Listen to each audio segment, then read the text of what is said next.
आप और मैं एक बहादुर शहजादी को एक खतरनाक मॉन्स्टर का कटा हुआ सर अपने हाथ में पकड़ा हुआ देखते हैं। इसके साथ साथ ये लड़का अपने किंगडम को बचाने के लिए 5 मुंह वाले ड्रैगन मॉन्स्टर का भी सामना करता है, जबकि दूसरी तरफ सबसे बड़ा खतरा तो एक जादूगर से है। और अब यहाँ से कहानी पास्ट में आ जाती है।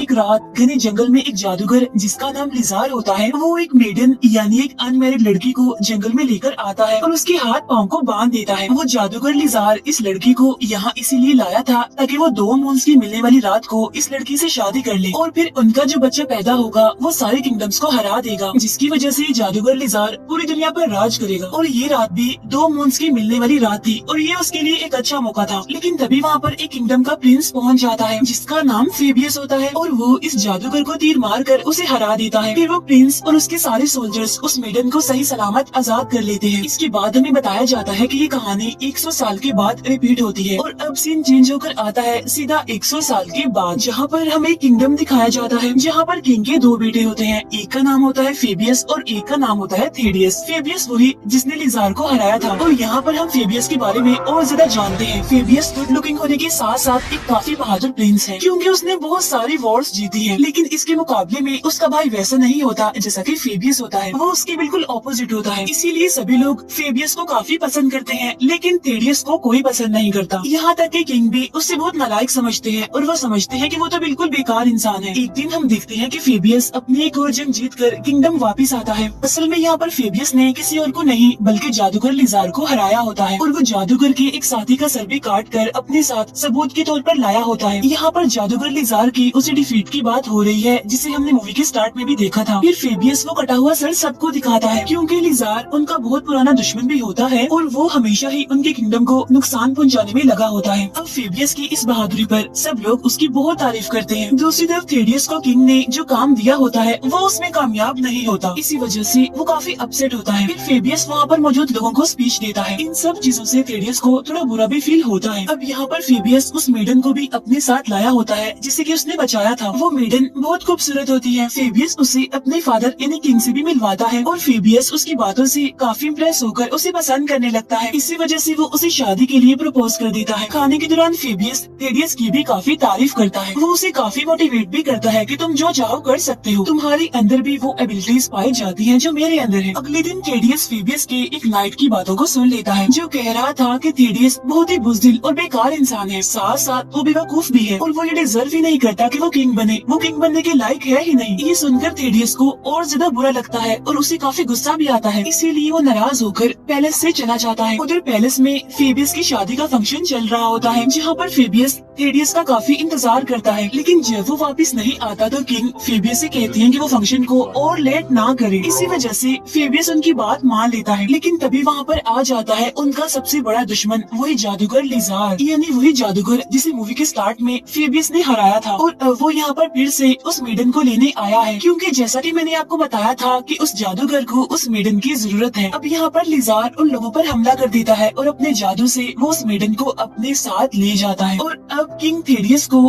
फेबियस के साथ मेडन को बचाने के मिशन पर जाने के लिए कहता है। लेकिन थेडियस को तो इस मिशन में कोई भी इंटरेस्ट नहीं होता। लेकिन किंग उसे कहते हैं कि इस बार अगर वो खुद को प्रूव ना कर पाया तो उसे किंगडम से निकाल दिया जाएगा। इसीलिए अब थेडियस को ना चाहते हुए भी उनकी बात माननी पड़ती है। अब यहाँ पर थेडियस अपने साथ अपने एक फ्रेंड को भी ले जाता है और फेबियस के साथ तो उसके नाइट्स यानी उसके साथी होते हैं। इसके बाद वो अपने सफर पर आगे बढ़ते हैं। अब यहाँ पर उनकी पहली डेस्टिनेशन थी एक ओरेकल के पास जाने की। इसके बाद वो जाकर ओरेकल से मिलते हैं जहाँ पर ओरेकल उन्हें उसी प्रेडिक्शन के बारे में बताता है कि अगर वो जादूगर लिजार उस लड़की से 2 मंथ्स की मिलने वाली रात को शादी करेगा तो वो इजीली उनके किंगडम पर कब्जा कर सकता है।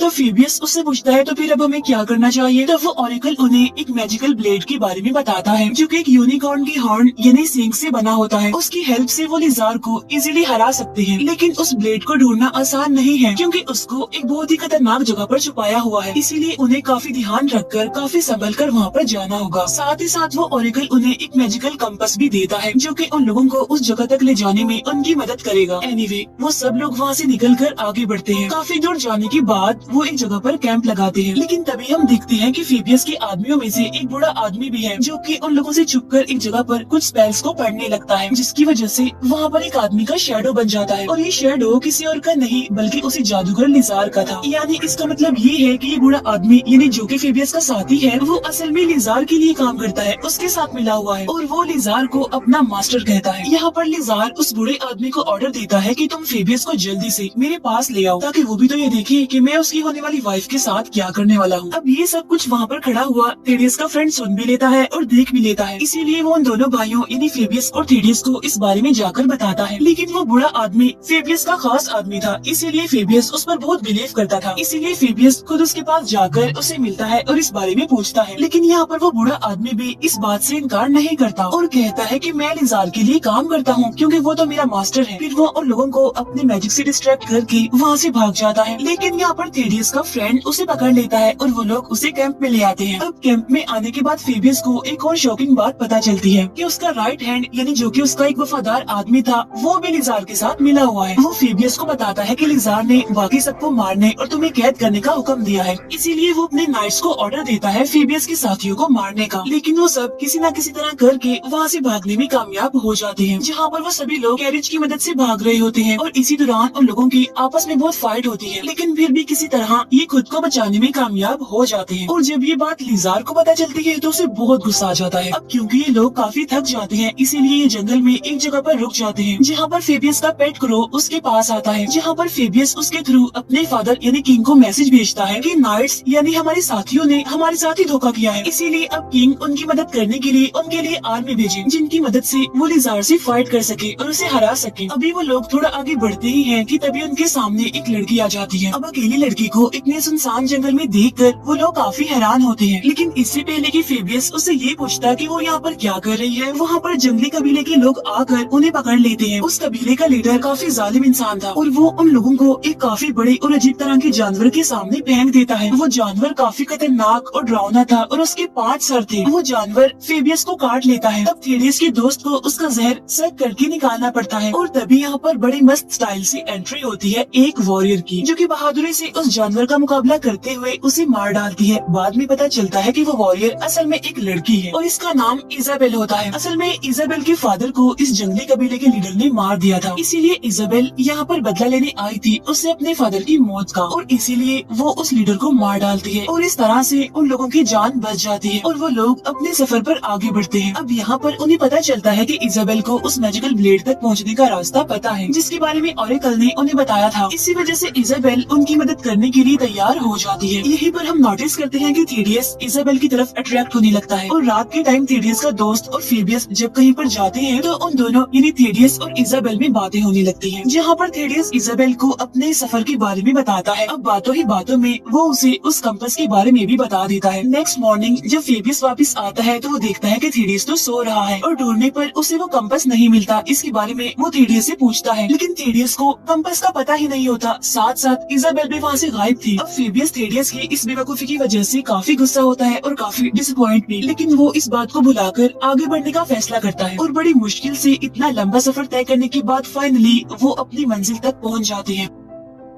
अब फेबियस थेडियस और उसके दोस्त को वहीं पर रुकने का कहकर अकेला ही मैजिकल ब्लेड यानी सॉर्ड को ढूंढने के लिए चला जाता है। वहीं एक बार में थेडियस को इजाबेल मिल जाती है, इसीलिए वो उसे रोककर कंपास के बारे में पूछता है, लेकिन इजाबेल उसे कंपास देने के लिए नहीं मानती और इनकार कर देती है और इसी बहस को लेकर उन दोनों के बीच फाइट होने लगती है, जिसमें कि इजाबेल थेडियस को बड़े आराम से ही बड़ी आसानी से ही हरा देती है। उधर फेबियस को उसके अपने ही नाइट्स जिन्होंने उसे धोखा दिया था वो पकड़ लेते हैं और उसे मारने लगते हैं। तभी इजाबेल से मार खाने के बाद थेडियस वहाँ से बाहर आता है। तभी थेडियस का दोस्त उसे कंपास दिखाते हुए कहता है कि फाइट के दौरान मैंने इजाबेल से कंपास चुरा लिया था। अभी वो लोग इस बात से खुश हो ही रहे होते हैं कि तभी वो देखते हैं कि नाइट्स फेबियस को अपने साथ ले जा रहे हैं। अब वो लोग ये सोचने लगते हैं कि उन्हें करना क्या चाहिए। जैसे ही सुबह होती है वो लोग आगे बढ़ते हैं, लेकिन तभी रास्ते में उनके सामने इजाबेल आ जाती है। वो उन्हें तलवार दिखाकर उनसे कंपास वापस मांगती है। तब यहाँ पर थेडियस उसे अपने भाई फेबियस के बारे में बताता है कि उसे नाइट्स उठा कर ले गए हैं, इसीलिए इजाबेल उनकी हेल्प करने के लिए राजी हो जाती है। इसके बाद वो उन्हें अपने साथ एक केव में ले जाती है, जहाँ पर कंपास की हेल्प से वो लोग अंदर चले जाते हैं, जहाँ पर उनका सामना एक खतरनाक क्रिएचर से होता है जो कि उनके पीछे पड़ जाता है, उनके पीछे भागने लगता है। तब उससे बचने की कोशिश में वो तीनों एक दूसरे से अलग अलग हो जाते हैं। तब भागते भागते थेडियस उस जगह पर पहुंच जाता है जहाँ पर वो मैजिकल ब्लेड थी, यानी कि जो यूनिकॉर्न के हॉर्न से बनी हुई थी। तब थेडियस उस मैजिकल ब्लेड यानी उस सॉर्ड को बाहर निकाल लेता है, लेकिन तभी उस सॉर्ड की प्रोटेक्टर जाग जाती है, जिसकी बहुत सारी आंखें होती हैं। वो कहती है कि इस सॉर्ड को सिर्फ ट्रू हीरो ही लेकर जा सकता है, लेकिन थेडियस खुद को ट्रू हीरो नहीं समझता। तब उसकी इसी फीलिंग को वो प्रोटेक्टर समझ जाती है, इसीलिए वो उसे आजमाने के लिए उसे घर वापस जाने का लालच देती है कि अगर उसका भाई मर गया तो वो ही अगला किंग बन जाएगा, इसीलिए वो ये सब कुछ छोड़कर वापस घर चला जाए। लेकिन थेडियस ऐसे करने से मना करता है और वो अपने भाई फेबियस को ही चूज करता है। फिर वो उस सॉर्ड से उस क्रिएचर को मार डालता है और वहाँ से बाहर आ जाता है। साथ साथ वो अपने साथियों को भी बचा लेता है। फिर टाउन पहुँचने के बाद वो एक स्ट्रॉन्ग वॉरियर को अपने साथ जाने के लिए एग्री कर लेता है, जिसके बाद ये चारों फेबियस को बचाने के लिए चले जाते हैं। फिर कुछ टाइम के बाद वो जादूगर लिजार की महल में पहुँच जाते हैं और आज रात भी दो मॉन्स के मिलने यानी कि करीब आने की रात थी और उसमें बस कुछ ही टाइम बाकी था। यहीं पर हम देखते हैं कि फेबियस को वहाँ पर बांधा हुआ है। तब ये लोग वहाँ पर पहुंचकर बड़ी होशियारी से फेबियस को आजाद करने में कामयाब हो जाते हैं। इसके बाद थेडियस वो मैजिकल ब्लेड यानी ब्लेड ऑफ यूनिकॉर्न फेबियस को दे देता है, जिसकी मदद से फेबियस लिजार से फाइट करने लगता है। मीनवाइल बाकी साथी नाइट्स और लिजार के साथियों से फाइट करने लगते हैं और इस तरह से उनके बीच एक वॉर होने लगती है। इतनी ही देर में दो मॉन्स एक दूसरे के करीब आकर मिल जाते हैं, जिसकी वजह से